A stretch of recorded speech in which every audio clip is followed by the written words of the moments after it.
आगे लेखक बताते हैं कि माटी वाली के पास अपने अच्छे या बुरे भाग्य के बारे में ज़्यादा सोचने का वक्त नहीं था, यानी समय नहीं था, क्योंकि उसके ऊपर बहुत सारी जिम्मेदारियां थीं और क्या अच्छा है और क्या बुरा, इस बात से उसे कोई मतलब नहीं था। घर की मालकिन के अंदर जाते ही माटी वाली ने इधर उधर तेज निगाहें दौड़ाई, यानी वह इधर उधर देखने लग गई। हाँ, इस वक्त वह अकेली थी, यानी उस माटी वाली को कोई नहीं देख रहा था। उसने यह देखा कि कोई मुझे देख ना रहा हो। उसने तुरंत अपने सिर पर धरे डिल्ले के कपड़े के मोड़ों को हड़बड़ी में एक झटके से खोला। सिर पर जो उसके डिल्ला रखा हुआ था, डिल्ला यानी जिस पर कनस्तर रखते हैं, वह कपड़े को इकट्ठा करके एक गद्दी टाइप से बनाया जाता है, उसके मोड़ों को उसने खोल दिया और फिर इकहरा यानी सिंगल लेयर बना दी जिस चादर से, यानी चादर खोल दी उसने। खुल जाने के बाद वह एक पुरानी चादर के एक फटे हुए कपड़े के रूप में प्रकट हुआ। जब वह जो डिल्ला था खुला तो ऐसा लगा जैसे एक फटी हुई चादर जो है वह खुल गई हो। फटी हुई चादर का वह डिल्ला बनाया गया था।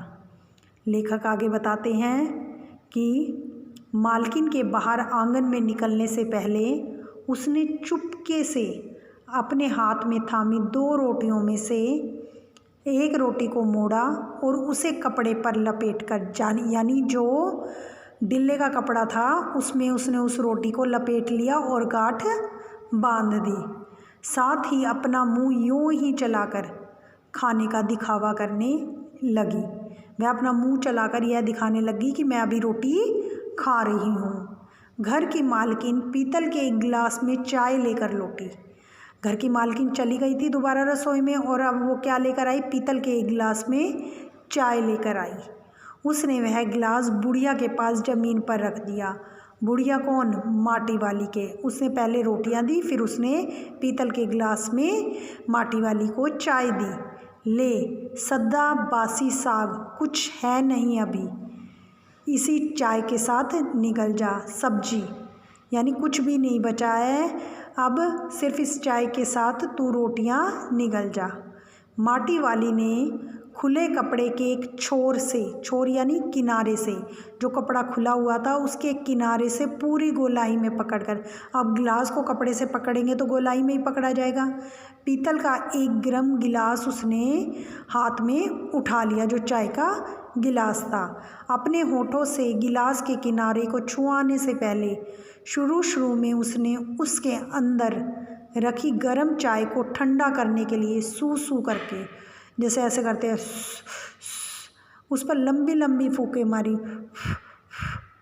तब रोटी के टुकड़ों को चबाते हुए धीरे धीरे चाय सुड़कने लगी।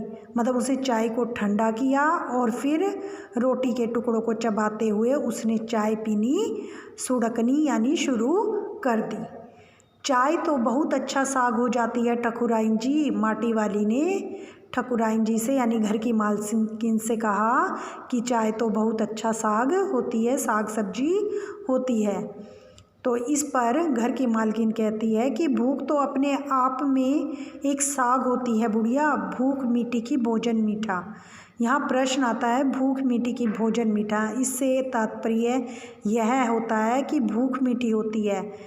जब मनुष्य को भूख लगी होती है तो उसे कितना ही मतलब सादा भोजन दिया जाए उसे स्वादिष्ट ही लगता है, पर अगर उसे भूख नहीं लगी तो कितने ही स्वादिष्ट व्यंजन क्यों न हो उसे फीके ही लगते हैं, उसे खाने में मज़ा नहीं आता।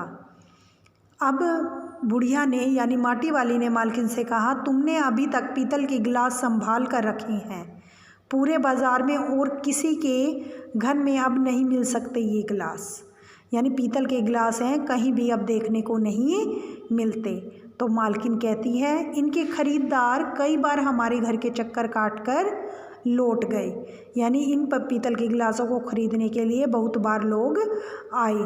पुरखों की गाढ़ी कमाई से हासिल की गई चीज़ों को हराम के भाव बेचने को मेरा दिल गवाही नहीं देता। हमें क्या मालूम कैसी तंगी के दिनों में उन्होंने अपनी जीभ पर कोई चीज़ मन महसूस करिए खरीदे थे।